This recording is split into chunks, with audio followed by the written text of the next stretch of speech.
Testing, testing. Hello. Given that you were so involved in most every aspect of this movie, which part did you find most challenging and most enjoyable? Most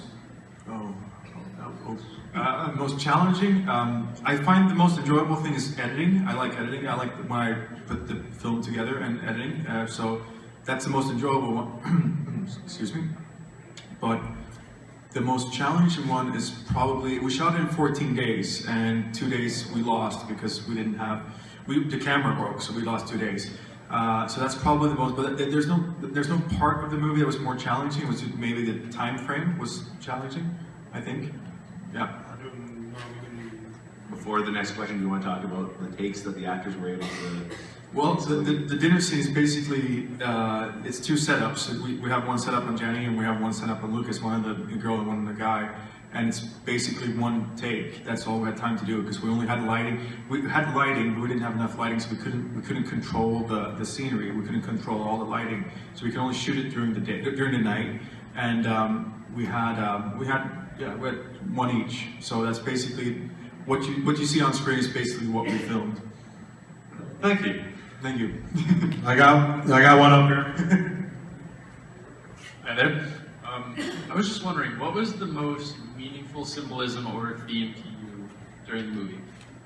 Betrayal, and living with a lie, and the betrayal of being betrayed by someone you love, and how heartbreaking that can be, and how we deal with that. If we hide away those emotions, if we put those emotions in a freezer and hide that away, and what happens to us? Can we live with that emotion? Can we have that beating on our hearts for the rest of eternity, basically? And I don't think we can.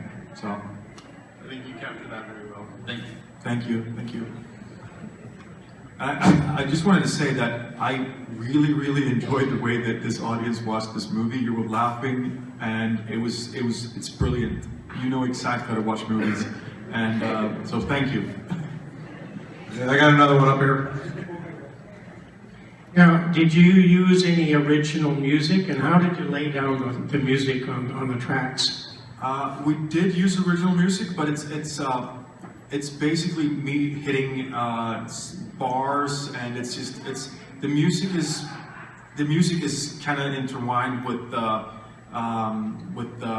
sound design. So it's basically a guitar, and then it's like different us hitting I don't know, like walls or like railings or I don't know, anything we could find to make sounds that we liked. So it's very creative. There's a lot of music, but you don't really hear the music. Balcony? Yeah, a question up here. Actually pertains to the music and sounds. We were talking a lot of the scenes, it seems like it was kind of overly quiet, or there was no music that we could hear or sounds. What was the goal with that? Well, I'm trying to bring you into the characters, and hopefully, if you like the characters, and if you come close to them, we can affect you with the smallest, like a door opening that could actually get something out of the audience, and that's what I'm trying to do with it. Just bring you closer to these people and understand them and be affected by the small incident that happens along the line. I'm loving these questions. Yeah. Very good question. Downstairs. Hi. There were a couple of things that I really noticed that I really liked. At one point, you're shooting. I think he's just poured some wine or something, and you're looking at the glass, and it looks like, all of a sudden there's a ripple in the glass, and it looks like there's been an earthquake, or I guess there's about an earthquake to happen. Is that something that I noticed that should have been there? Yeah. Okay. That's something you should have noticed. I'm really happy you did. It's brilliant. It's perfect. Yeah, it was. I thought it was great. The other thing is this sort of descent into insanity that we see the wife doing it, and of course her washing her hands and smelling things. It reminded us, me, of Lady Macbeth. And I think you were probably going that way. I think that if she was the one who was so truly affected by the murder, I guess. What she smells is the baseball bat, and I don't think the actress didn't know she was smelling the baseball bat. She thought that she was imagining things, and it doesn't matter what it doesn't matter if she imagines it or if she actually smells the baseball bat. Either way, it's her inner life that we see inside the house, basically. And maybe they mentioned Lady Macbeth. Perhaps you could talk about it was more of a subconscious thing, but Edgar Allan Poe and that influence. Well, I've read a lot of Shakespeare. I love Shakespeare. I worked in theater before I made this movie, so it's Shakespeare's a big part of my upbringing in telling stories. And Edgar Allan Poe is also a big. But I never had those stories in mind when I wrote this story. So it's probably something that just like stuck with me. It's something I had with me in just reading these stories. And Edgar Allan Poe is a great writer, and Shakespeare, of course, is a great writer. So, I didn't think about doing Lady Macbeth. It's just something that ended up in the movie that actually resembles Lady Macbeth. Yeah. Downstairs here? I'm just wondering if this movie will be available to purchase later on. It will be available. It will be available on to rent on video on demand. It's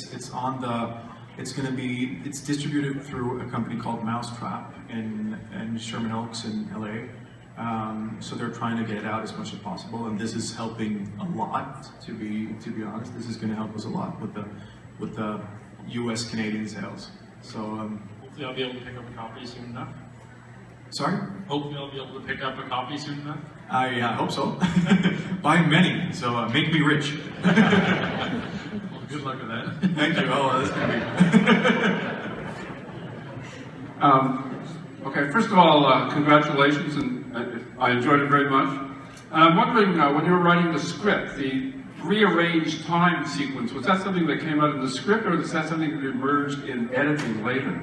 No, it's from the script. The point of that is when we come into people's lives, when we meet someone. When I met Nikolai, I met him, and I come into his life, and I come into that specific point in his life, and then when I get to know him, which we have now, of course, I get to know all the backstory of his life. I get to know that he played hockey, he played tennis, he played golf. You do a lot of sports, basically. That's what I've learned. But I learned, so every time we meet someone, it's sometimes we can be pretty hard on people and say, okay, this person is not a nice person, but we don't know the story behind that person, and that was the point of, so that was in the script, but that was the point of why we are thrown into the story in the middle of it.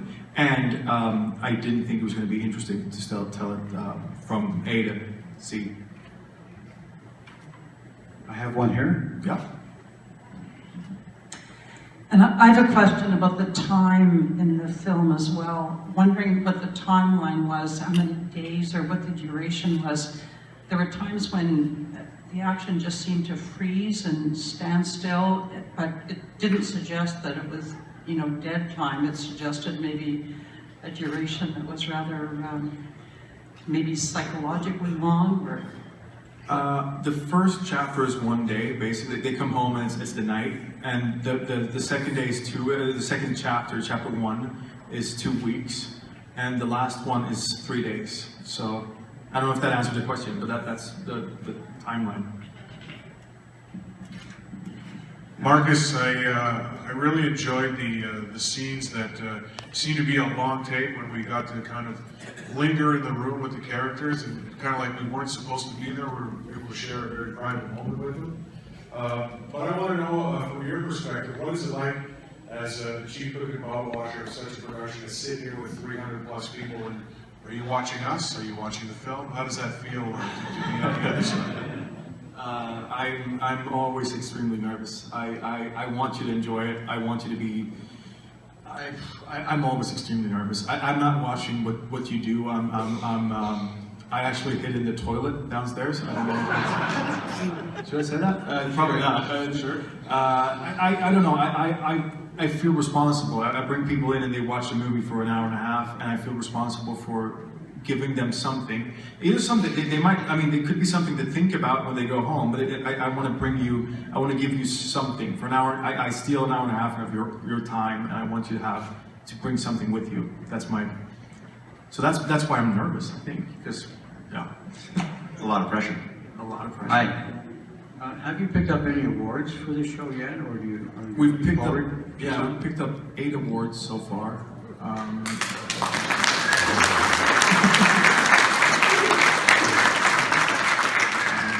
So 8 awards and another 25-ish, 30-ish nominations for it. So we had a good run, and most of it is here in the United States, or not the United States, Canada.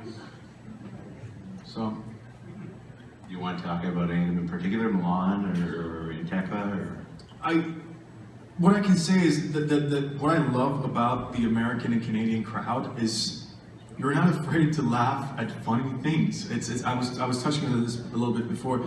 We started out on the festival circuit here in the United States and Canada, and we started winning awards. And when we brought the film back to Europe, everybody was watching this movie like it was like this extreme art. So everybody was afraid to laugh. It's funny. I mean, it's when she puts the dead body in the freezer. It's horrible, but it's funny. I mean, it's yeah. Awkward. It's awkward, but yeah. But so I'm really happy to screen it in North America because you know how to watch movies, and that's why I'm making my next one in American.